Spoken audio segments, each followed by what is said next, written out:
Hey, what's up YouTube? So I wanted to pop in here real quick before we get the video rolling. This was my first DIY on my own. Usually I help my husband fix the vehicles rather than lead, but he was out of town this time and we wanted to get the rust taken care of before winter hit and more salt got on the vehicle. So my boys and I knocked it out, had a good time, learned a lot, and we're really proud with how it turned out. So I'm excited to show y'all. It was also my first time documenting for a YouTube video, and so you'll notice there were some areas where I failed to record what I was doing, like the body filler and the sanding and whatnot. So I'll make sure to put a detailed description down below of the steps that I took for this process. So I hope you guys enjoy it, and let's jump into the video.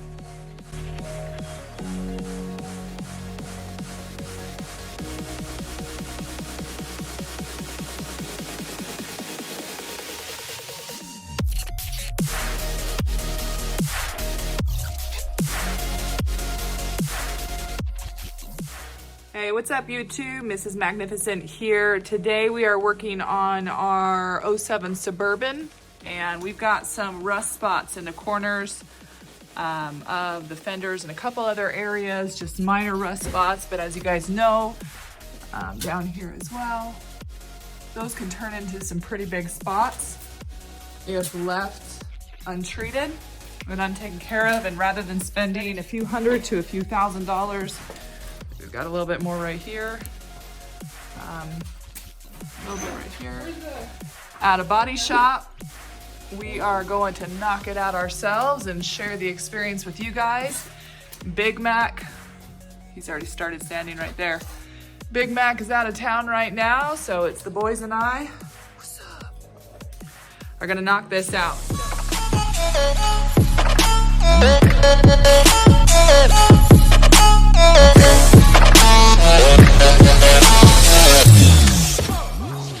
First thing first, we gotta sand down and get this rust off.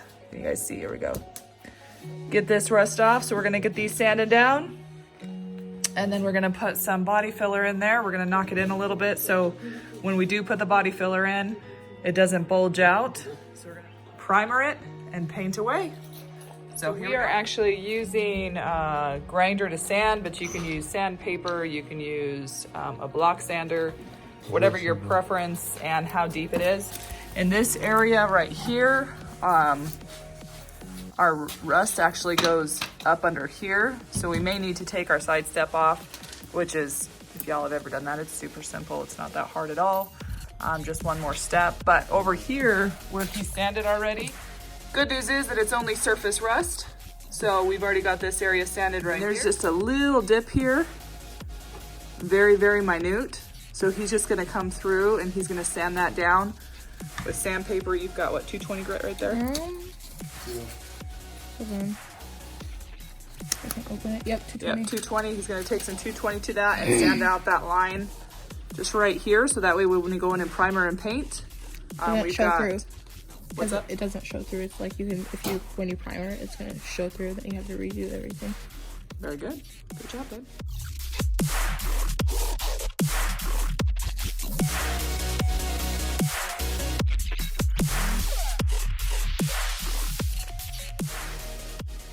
All right, so we see here as we start getting, yep. And this is why, guys, it is so important to take care of those rust spots because it will start to eat through. We're definitely gonna be taking off this side step and yep, getting some body filler in there. And you guys see how deep that goes? So it goes all the way through the first panel into the second, so.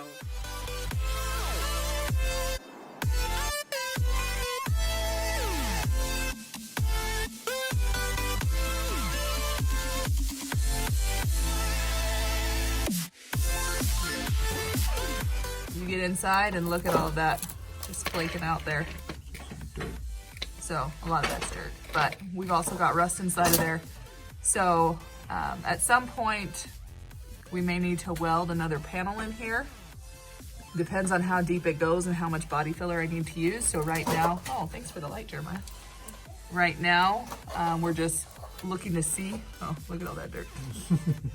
Ew. We're just looking to see how deep that rust goes and how much filler we need, or if we need to weld a panel in there. So as you guys can see, it's going to be really thin, and then there's a big old gap So you got to get some stainless steel, like mesh repair or something. We'll show you once we get it.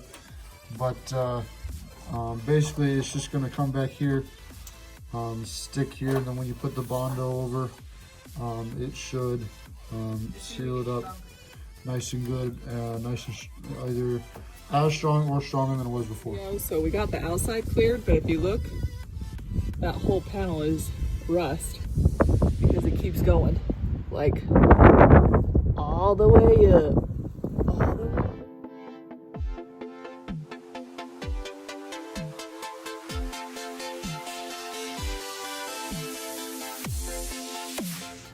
Since this hole is a little bit deeper, we had to clean out the rust all along here, and this piece right here was completely not salvageable. So I'm gonna put this screen mesh, I'm gonna fit it in here, and then I'm going to put kitty hair on top of it just to make it stronger, and then I'll do the body filler over that. So I'll just tuck the screen mesh under here and then kind of shape it to the vehicle to make sure that I get shape with this side panel, and then apply the kitty hair and then the body filler. So I've got my first coat down of the kitty hair. I'll probably only do one coat. You can see it's a little bit bumpy. And that's what the body filler will fill in. Just a tip, I am a super amateur at this. I've only done kitty hair a handful of times, but I have learned that what you put on will have to be sanded down. So just be careful of over application, because sanding is a pain in the butt, I'll be honest with you. But the screen that I put on is really just more something that the kitty hair can hold onto to add shape to the vehicle. If this was a bigger area, and if I wasn't putting fender flares over this area anyways, I probably would have had my husband weld a piece in there for structure and to make it stronger. But since it's such a small area, the screen gives shape for the kitty hair. The kitty hair makes it stronger, and then the body filler on top will smooth everything out and give it a good clean application look. But once this dries, I'll go back in and sand it down, and just make sure you have a good mask and good gloves with kitty hair, because it is stinky and you're not supposed to inhale the fumes, and you're in a nice area to allow the venting to happen. So I'm gonna brave the cold, open the garage door, allow this to vent out and dry a little bit. And once it's dry, I'll get it sanded down, smooth, and then apply the body filler. Over here on this back side, my rear section of my passenger, it is a little bit indented, but we still have all of the structure in here. So all I need to do is put some body filler in here. I'm gonna take my body hammer and I'm just gonna dent in these sides a little bit. So that way I'm gonna have a clean application, or a clean one smooth area once I go into sand, so we don't see that line with the body filler. So I'm gonna go ahead and pound this in with my body hammer, apply some body filler, and let that area dry as well.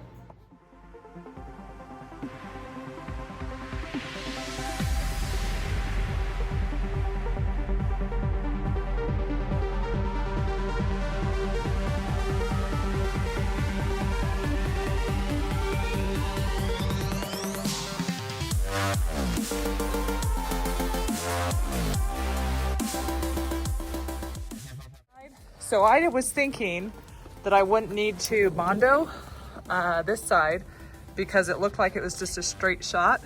But as you can see, as the primer is drying, that when we sand it in, it did indent it. So I'm gonna go back through and sand this and add some body filler, and then get back at it. So we're slowly working our way around the car.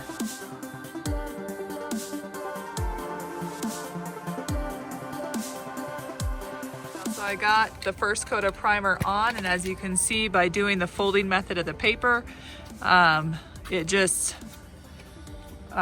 Didn't make a straight line, so it wouldn't. Yeah, there's no taped off cut off line.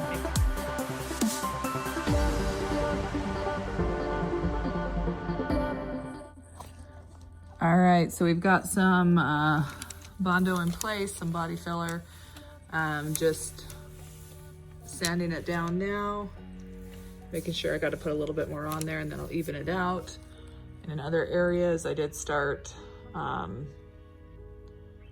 priming already Probably should have waited until this was done so I don't get dust on it, but I get bored of sanding, so I do different parts at once or different parts at different times.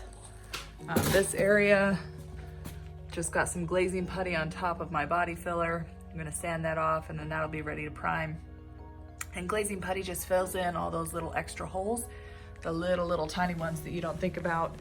I did prime this area and had a few little holes show up, so I just put a little bit more glazing putty there. So I'm gonna sand that down and re-prime it again. And then did this whole front area. This is a dent. I could have filled that, but I'm putting a bug deflector on. And I didn't even know there was a dent there just from being an old vehicle, but I've got all the little rock chips, the paint chips all filled in with glazing putty. And so that'll look really good once we've got it painted. And then over here, you can see that's looking really sharp. You can't even see the areas that we sanded down. So that area is just drying and getting ready to paint away.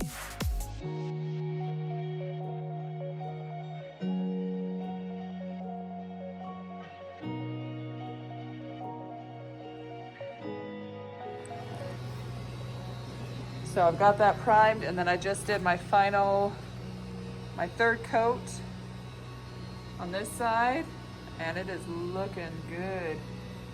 The paint is blending in perfect. You can see no streaks, no bubbles, no orange peel, and no rust.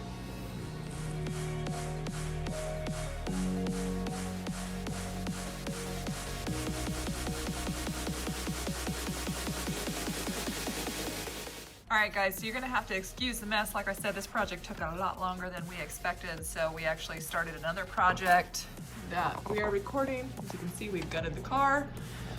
We got 28 custom speakers like up there.